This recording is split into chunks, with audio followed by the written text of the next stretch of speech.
రాత్రి అంటే ఆదివారం రాత్రి చిత్తూరు టౌన్‌లో చర్చి వీధి నందు అఖిల్ అనే వ్యక్తి, అలాగే మురళి అనే ఇద్దరు వ్యక్తుల మధ్య మాట ప్రీవియస్ కేస్‌లో విషయంగా మురళి గతంలో వేసిన కక్షలని ఏదో చించాడని చెప్పేసి ఒక ఉద్దేశంతో మురళి, అఖిల్ అనే ఇద్దరు వాదోపవాదం చేసుకోవడం జరిగింది. దాంట్లో మురళి అనే వ్యక్తి అఖిల్‌ని తోశాడని చెప్పేసి, దాంట్లో అఖిల్‌కి దెబ్బ తగిలిందని చెప్పేసి అక్కడున్న వ్యక్తులు ట్రాన్స్‌ఫర్ చేసి పంపడం జరిగింది.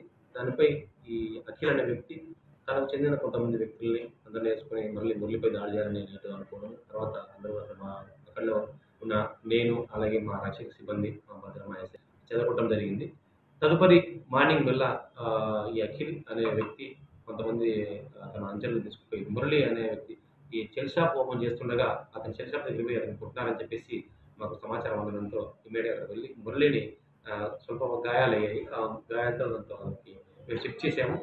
చేసిన తర్వాత ఈ మురళి యొక్క ఫిర్యాదు మేరకు కేసు నమోదు చేసి చర్య తీసుకుంటాం. మురళి యొక్క ఫిర్యాదు చెప్పేసిన తర్వాత నైట్ కూడా ఏం జరిగింది, అఖిల్ అనే వ్యక్తి ఇద్దరి మధ్య ఉన్న విషయం వెళ్ళిందనేది వెరిఫై చేస్తూ ఉన్నాం.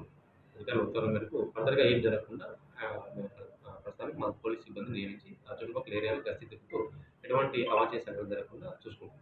ఈ అఖిల్ డిప్యూటీ మేయర్ రాజేష్ రెడ్డి గారి యొక్క దగ్గర వ్యక్తి అని చెప్పి తెలుస్తా ఉంది. సో అఖిల్‌కి సపోర్టివ్‌గా రాజేష్ రెడ్డి కూడా అక్కడికి వచ్చాడని చెప్పేసి అతను చెప్తున్నాడు. బట్ మేము విచారిస్తే రాజేష్ రెడ్డి ఆ గొడవ జరిగిన తర్వాత అంచులు కొట్టేటప్పుడు విడిపించడానికి రాజేష్ రెడ్డి వచ్చాడని చెప్పి చెప్తున్నారు. ఇందులో నిజానిజాలు వెరిఫై చేసి అతని పాత్ర ఉంటే అతని మీద కూడా యాక్షన్ తీసుకుంటాం.